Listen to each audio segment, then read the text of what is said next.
Hello everyone. तो अभी तक हम लोग क्लास 10th मैथ्स के ट्रिग्नोमेट्रिक रेशियोज का ही क्वेश्चन सॉल्व करते आए हैं और इस वीडियो में भी हम ट्रिग्नोमेट्रिक रेशियोज का क्वेश्चन ही सॉल्व करेंगे। ठीक है, ये क्वेश्चन जो अभी बोर्ड पे दिखाई दे रहा है ये काफ़ी बेसिक क्वेश्चन है।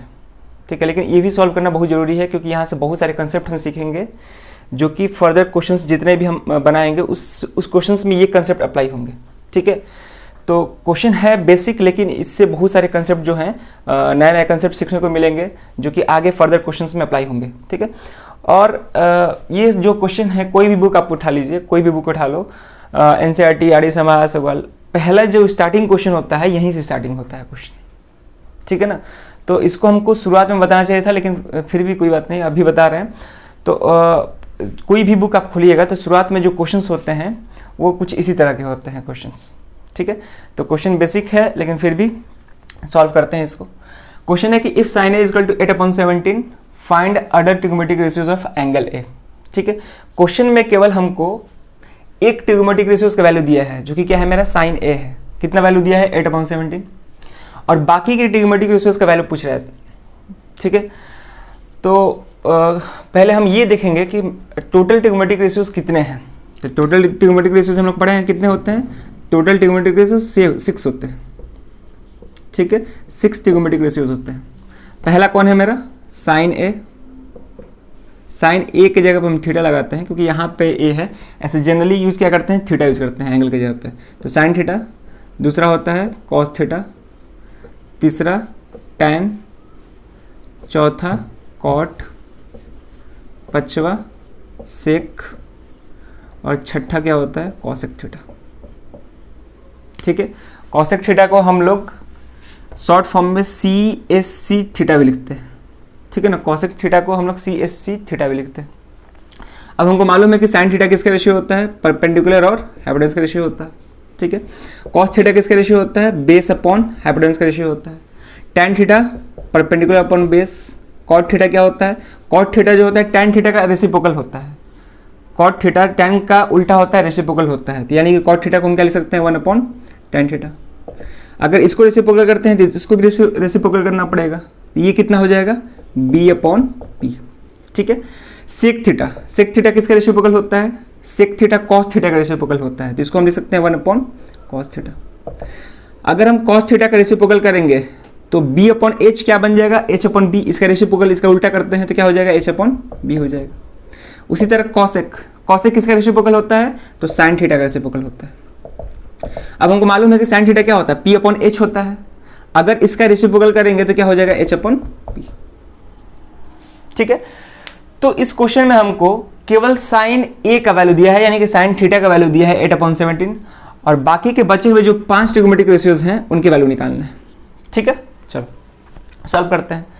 अच्छा, पहले ये देखते हैं हम कि sin थीटा p/h होता है और cos थीटा b/h होता है, यानी कि हमको बेस भी निकालना होगा क्योंकि बाकी के ट्रिग्नोमेट्रिक रेशियोज को निकालने के लिए बेस भी मालूम होना चाहिए। ऐसे हमको मालूम है कि ट्रिग्नोमेट्रिक रेशियोज कैसे ट्रायंगल पे एप्लीकेबल होते हैं, राइट एंगल ट्रायंगल पे एप्लीकेबल होते हैं। और राइट एंगल ट्रायंगल में 3 साइड्स होते हैं, और कौन कौन से होते हैं, परपेंडिकुलर होता है, बेस होता है और हाइपोटेन्यूज होता है। ठीक है, तो पहले हम फिगर बनाएंगे, वहाँ से जो भी अननोन क्वांटिटी है, जैसे कि हाइपोटेन्यूज हम लोग को नहीं मालूम होगा, चाहे जो भी अननोन क्वांटिटीज है हम लोग देखेंगे, उस अननोन क्वांटिटीज को पहले हम निकालने की कोशिश करेंगे। उसके बाद हम एक एक करके बाकी के बचे हुए 5 ट्रिग्नोमेट्रिक रेशियोज का वैल्यू फाइंड करेंगे। ठीक है, चलो तो इसको नोट कर लीजिए अगर नहीं किए होंगे तो। ठीक है, ऐसे तो सबको आना चाहिए, अगर किसी को नोट करना है तो कर लो, क्लीन कर रहे हैं इसको। ठीक है, चलो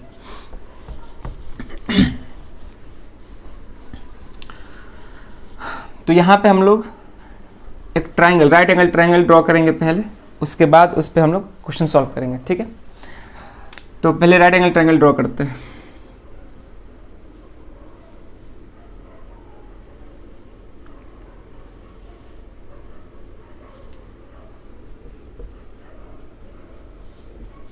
ठीक है, एक हम राइट एंगल ट्रायंगल ड्रॉ किए हैं जहाँ पे एंगल बी क्या है, 90 डिग्री है, और हमको किस एंगल के रिस्पेक्ट में बात करना है, हमको एंगल ए के रिस्पेक्ट में बात करना है।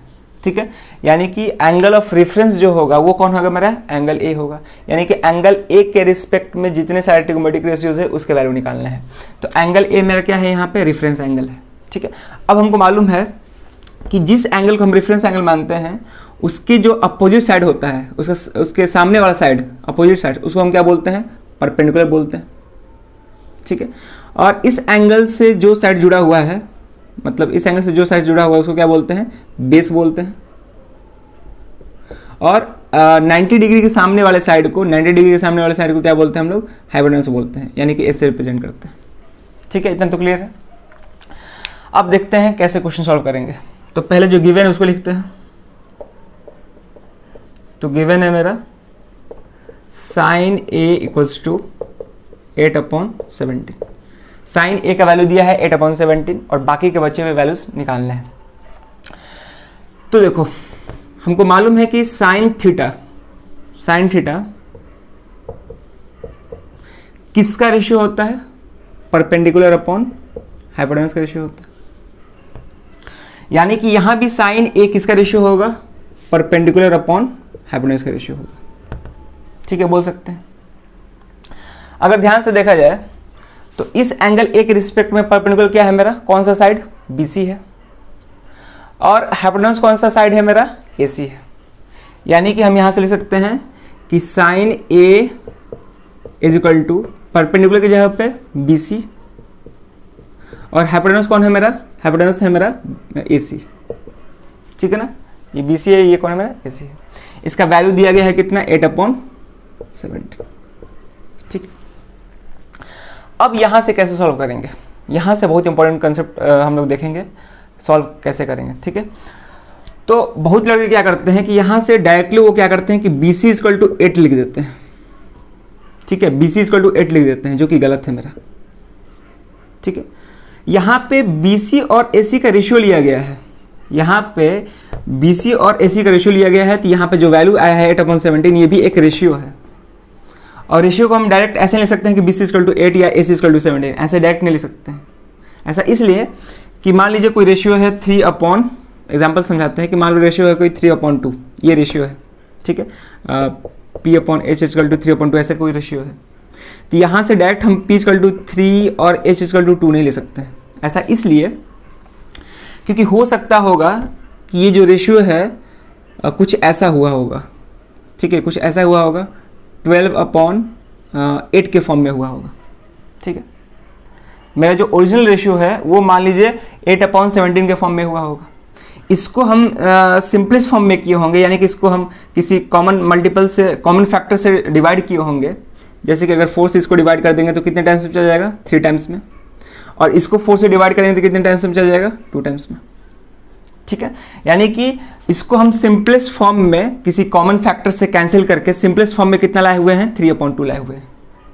ठीक है, तो मेरा जो एक्चुअल रेशियो है क्या था, 12/8 था, लेकिन जो हम रेशियो देख रहे हैं वो क्या है, 3/2। ये जो रेशियो है क्या है, सिंपलेस्ट रेशियो है। तो यहां से हम परपेंडिकुलर को 3 नहीं बोल सकते हैं। परपेंडिकुलर का ओरिजिनल वैल्यू कितना था, 12 था। ठीक है, यहां पे हाइपोटेन्यूस का ओरिजिनल वैल्यू कितना था, 8 था। ठीक है, तो ये जो रेशियो हम लोग लिखते हैं ये सिंपलेस्ट फॉर्म में होता है, सिंपलेस्ट फॉर्म में, यानी कि इस रेशियो के साथ कोई कांस्टेंट नंबर या बोल सकते हैं कि कॉमन मल्टीपल मल्टीप्लाई हुआ होगा। ठीक है, जैसे देखिए यहाँ पे हम कह सकते हैं कि इस रेशियो के साथ, इस 3/2 रेशियो के साथ कोई कॉमन मल्टीपल मल्टीप्लाई हुआ होगा। कॉमन मल्टीपल, इसके साथ मान लीजिए कोई कॉमन मल्टीपल k मल्टीप्लाई हुआ होगा। ठीक है ना, k मल्टीप्लाई हुआ होगा, इसके साथ भी k मल्टीप्लाई हुआ होगा, और कैंसिल होके 3/2 आया होगा, ये भी हो सकता है। ठीक है ना, तो जो सिंपलेस्ट रेशियो होता है उसमें हो सकता होगा कि कोई कांस्टेंट मल्टीप्लाई हुआ होगा, कॉमन मल्टीपल, जिसको कैंसिल करके हम वहां तक पहुंचे होंगे। ठीक है, और उस कांस्टेंट मल्टीपल या कॉमन मल्टीपल को किससे रिप्रेजेंट करते हैं हम लोग, जनरली k से रिप्रेजेंट करते हैं। ठीक है, हम लोग x से भी रिप्रेजेंट कर सकते हैं, लेकिन x यूजुअली हम लोग वेरिएबल्स को रिप्रेजेंट करने के लिए लिखते हैं, और कांस्टेंट को अगर रिप्रेजेंट करना होता है तो उसको हम k से रिप्रेजेंट करते हैं। ठीक है, तो यहां भी वैसा ही हुआ होगा कि 8/17 ये जो रेशियो है ये सिंपलेस्ट फॉर्म में हुआ होगा। हो सकता होगा कि इन दोनों का कोई कॉमन मल्टीपल हुआ होगा, इन दोनों का कोई कॉमन मल्टीपल हुआ होगा, और वो कॉमन मल्टीपल कैंसिल होके 8/17 आया होगा। कॉमन मल्टीपल का मतलब हो सकता होगा कि ऊपर नीचे 2 से मल्टीप्लाई हुआ होगा, यानी कि ये 16 हुआ होगा, ये कितना हुआ होगा 34 हुआ होगा, और हम उसको 2 से कैंसिल करके 8/17 लाए होंगे। समझ पाए बात को? तो यहाँ पे मान के चलो कि कॉमन मल्टीपल दोनों में क्या होगा 2 हुआ होगा, तो कैंसिल करके हमें 8/17, या फिर कोई कॉमन मल्टीपल 3 भी हुआ हो सकता है, मतलब कोई भी एक कांस्टेंट नंबर हो सकता है, ठीक है ना। समझ पा रहे बात को? यहाँ पे कोई भी constant multiple common multiple multiply हुआ होगा, उसको हम कैंसिल करके 8/17 तक पहुंचे होंगे, ठीक है। तो इस कॉमन मल्टीपल को हम k से रिप्रेजेंट करते हैं, ठीक है। इस कॉमन मल्टीपल को हम k से रिप्रेजेंट करते हैं, ठीक है। तो इसीलिए हम कह सकते हैं कि ये जो होगा 8k और 17k के फॉर्म में हुआ होगा, ठीक है। ओरिजिनल जो मेरा रेशियो है, यानी कि ओरिजिनल BC का वैल्यू क्या हुआ होगा 8k हुआ होगा, ओरिजिनल AC का वैल्यू क्या हुआ होगा 17k हुआ होगा, वहां से k कैंसिल करके 8/17 के फॉर्म में लाए होंगे, ठीक है। तो यही समझना है यहाँ पे। बहुत लड़के क्या करते हैं कि यहाँ से कांस्टेंट मल्टीप्लाई नहीं करते हैं, k छोड़ देते हैं, ठीक है। ये जरूरी है सीखना हमको। हम डायरेक्ट यहाँ से P बराबर या BC बराबर 8 नहीं ले सकते हैं, ठीक है, या AC बराबर 17 नहीं ले सकते हैं। इन दोनों के साथ कोई कॉमन मल्टीप्लाई हुए होंगे, जिसको कैंसिल करके हम 8/17 तक पहुंचे होंगे, ठीक है ना। तो अब ये जो है प्रॉपर है, अब ये जो है प्रॉपर क्या नाम है रेशियो को रिप्रेजेंट कर रहा है, ठीक है। चलो यहाँ से प्रॉपरली हम बोल सकते हैं अब यहाँ से हम बोल सकते हैं कि BC let BC equal to कितना 8k, और AC को क्या बोल सकते हैं late AC equal to 17k, ठीक है। Where k is some positive integer, ठीक है ना। k क्या हो सकता है पॉजिटिव इंटीजर हो सकता है, तो यहाँ पर लिख सकते हैं कि वेयर ठीक है, where k is positive integer, where k is positive integer, ठीक है ना। चलो अब इसको हम आगे सॉल्व करते हैं। यानी कि BC का लेंथ कितना मालूम चला हमको 8k, AC का लेंथ कितना है 17k, ठीक है। तो यहाँ पे हम लिख देते हैं इसको AC और BC का वैल्यू दिया है, BC का वैल्यू कितना है 8k है, और AC का कितना वैल्यू है 17k है। AC का वैल्यू है मेरा 17k। हमको किसका वैल्यू निकालना है AB का वैल्यू निकालना है। अभी जैसे ही AB का वैल्यू निकाल लेंगे, उसके बाद हम जितने बचे हुए ट्रिग्नोमेट्रिक रेशियोज हैं सबका वैल्यू फाइंड कर सकते हैं, ठीक है। तो देखो यहाँ पे AB का वैल्यू कैसे निकाल सकते हैं, हमको परपेंडिकुलर मालूम है, हाइपोटेन्यूज मालूम है, ठीक है। तो क्या हम पाइथागोरस थ्योरम लगा के बेस नहीं निकाल सकते हैं? बिल्कुल निकाल सकते हैं बाय यूजिंग पाइथागोरस थ्योरम। तो वही करते हैं। तो इन ट्राइंगल लिखते हैं यहाँ पे, इन ट्राइंगल ABC, ठीक है, by Pythagoras theorem, by Pythagoras theorem, ठीक है। और पाइथागोरस थ्योरम लोग पढ़े हैं क्या होता है। पाइथागोरस थ्योरम होता है हाइपोटेन्यूज का स्क्वायर इक्वल टू परपेंडिकुलर का स्क्वायर प्लस बेस का स्क्वायर, यानी कि हम शॉर्ट फॉर्म में बोले थे h square equal to p square plus b square. तो यहाँ पे लिखते हैं h square equal to p square plus b square. h क्या है मेरा, इस ट्रायंगल में हाइपोटेन्यूज कौन है मेरा AC है, तो AC का स्क्वायर इक्वल टू परपेंडिकुलर कौन है मेरा BC है, तो BC का स्क्वायर प्लस बेस कौन है मेरा, कौन सा साइड बेस है AB है। इस एंगल A के रिस्पेक्ट में हम बात कर रहे हैं, ठीक है ना। बेस क्या है मेरा AB है, तो AB का स्क्वायर, ठीक है। अब देखो AC का वैल्यू मालूम है कितना, AC का वैल्यू कितना है मेरा 17k, तो 17k का whole square is equal to BC भी मालूम है, BC कितना है मेरा 8k, तो 8k का होल स्क्वायर प्लस AB निकालना है, तो AB को हम ऐसे ही छोड़ देते हैं, AB स्क्वायर ऐसे ही छोड़ देते हैं क्योंकि AB फाइंड करना है, ठीक है। यहाँ पर सॉल्व करते हैं, अब ध्यान से देखिएगा, ठीक है। हमको AB स्क्वायर चाहिए, तो AB स्क्वायर को अकेला करना पड़ेगा, तो इसको हम क्या करते हैं इस साइड भेज देते हैं। अगर हम इसको इस तरफ भेज देंगे तो क्या मिलेगा हमको, यहाँ पे हमको मिल जाएगा AB स्क्वायर को अकेले छोड़ दिए हैं, इसको इस साइड भेजे हैं, तो कितना हो जाएगा 17k का होल स्क्वायर, ये इधर जाएगा तो माइनस हो जाएगा, तो माइनस 8k का होल स्क्वायर, ठीक है। अब हमको मालूम है कि 17 का स्क्वायर कितना होता है, 17 का स्क्वायर होता है 289, k स्क्वायर कितना हो जाएगा, k स्क्वायर ही हो जाएगा माइनस 8 का स्क्वायर 64 इंटू k स्क्वायर, ठीक है। अब इसको सॉल्व करो, सब्ट्रैक्ट करो तो 289 माइनस 64, ठीक है, 9 में से 4 गया 5, यानी कि 225 आएगा, 225 के स्क्वायर, ठीक है। अब हमको ए बी निकालना है, लेकिन दिया क्या गया है, ए बी स्क्वायर का वैल्यू है, ये ए बी स्क्वायर का वैल्यू है, हमको फाइंड करना है ए बी का वैल्यू, ठीक है। तो स्क्वायर को उस तरफ भेजेंगे तो क्या हो जाएगा मेरा स्क्वायर रूट, यानी कि स्क्वायर रूट ऑफ 225 के स्क्वायर, ठीक है। अब देखो ध्यान से, यानी कि यहां से मेरा ए बी कितना आ जाएगा, 225 का स्क्वायर रूट कितना होता है, 225 का स्क्वायर रूट होता है 15, और के स्क्वायर का स्क्वायर रूट क्या हो जाएगा के, ठीक है। स्क्वायर को स्क्वायर रूट कैंसिल कर देता है, ठीक है ना, किसी भी स्क्वायर नंबर का स्क्वायर रूट निकालते हैं तो स्क्वायर कैंसिल हो जाता है, तो हमको वही नंबर बच जाता है, तो यानी कि के स्क्वायर है तो स्क्वायर कैंसिल हो जाएगा स्क्वायर रूट से, तो हमको क्या बचेगा, केवल के बचेगा, ठीक है। यानी कि अब हमको तीनों साइड का लेंथ मालूम है, ठीक है, ए बी का भी लेंथ मालूम चल गया कितना 15 के, ठीक है। तो तीनों साइड का लेंथ मालूम चल गया, तो अब आसानी से हम कोई भी ट्रिग्नोमेट्रिक रेशियोज एंगल ए के रिस्पेक्ट में निकाल सकते हैं, ठीक है। तो इतना नोट करना है तो नोट कर लो वीडियो पॉज करके, उसके बाद हम आगे बता रहे हैं, ठीक है, नोट कर लो, हो गया, चलो आप समझो बात को।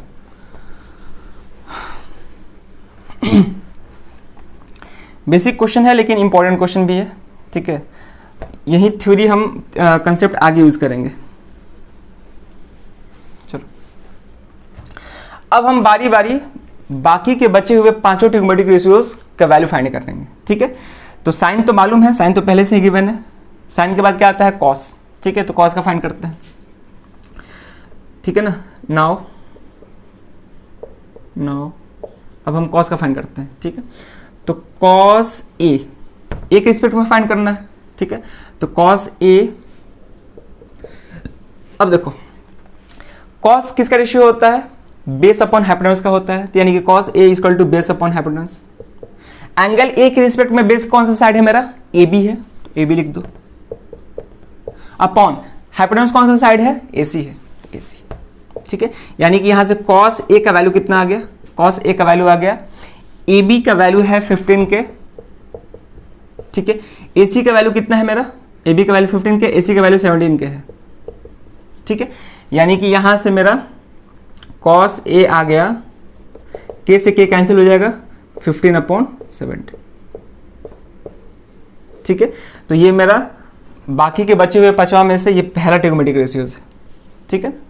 अब और बचे हुए 4 को फाइंड करेंगे, तो इस साइड हम क्लीन कर रहे हैं, हो सके आप लोग नोट कर ले होंगे, ठीक है। चलो तो कॉस मालूम चल गया, अब दूसरा निकालते हैं, दूसरा है मेरा tan, दूसरा है tan, तो tan ए, तो tan किसका रेशियो होता है, परपेंडिकुलर अपॉन बेस का रेशियो होता है, परपेंडिकुलर अपॉन बेस का। अब इस एंगल ए के रिस्पेक्ट में परपेंडिकुलर कौन है मेरा, BC है, और बेस कौन है मेरा, AB है, यानी कि यहां से tan A क्या निकल के आएगा, tan A equal to BC का लेंथ कितना है, 8K है, 8K लिख देते हैं, AB का लेंथ कितना है 15K, ठीक है। K से K कैंसिल हो गया, तो tan कितना आ गया मेरा, tan A इक्वल टू 8/15, ये दूसरा ट्रिग्नोमेट्रिक रेशियोज का वैल्यू आ गया, ठीक है। अब तीसरा देखते हैं, तीसरा कौन होता है, कॉट ए। कॉट किसका रेशियो होता है, कॉट बेस अपॉन परपेंडिकुलर का रेशियो होता है, कॉट किसका रेशियो होता है, बेस अपॉन परपेंडिकुलर। या फिर हम इसको ऐसे सिंपली लिख सकते हैं, कि कॉट जो होता है मेरा, कॉट वो tan का रेसिप्रोकल होता है, ठीक है। हम लोग पढ़े होंगे कि जो कॉट थीटा है वो tan थीटा का रेसिप्रोकल होता है, यानी कि cot A equal to 1/tan है। अब देखो ध्यान से, तो हमको tan A का वैल्यू मालूम है कितना, 8/15, यानी कि हम लिख सकते हैं 1/8/15, ठीक है, 1/8/15।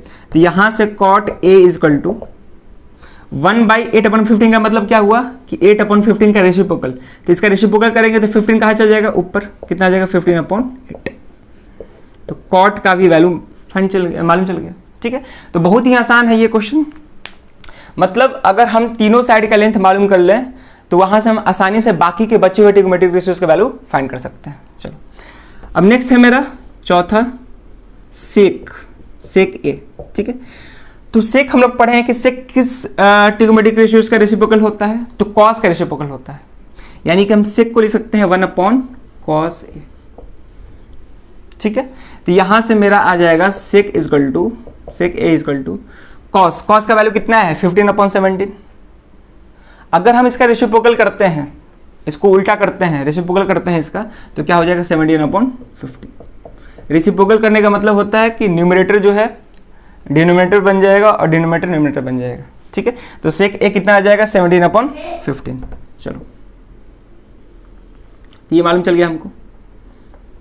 और आप लोग चाहे तो फॉर्मूला लगा कर सकते हैं कि सेक जो होता है h/b होता है।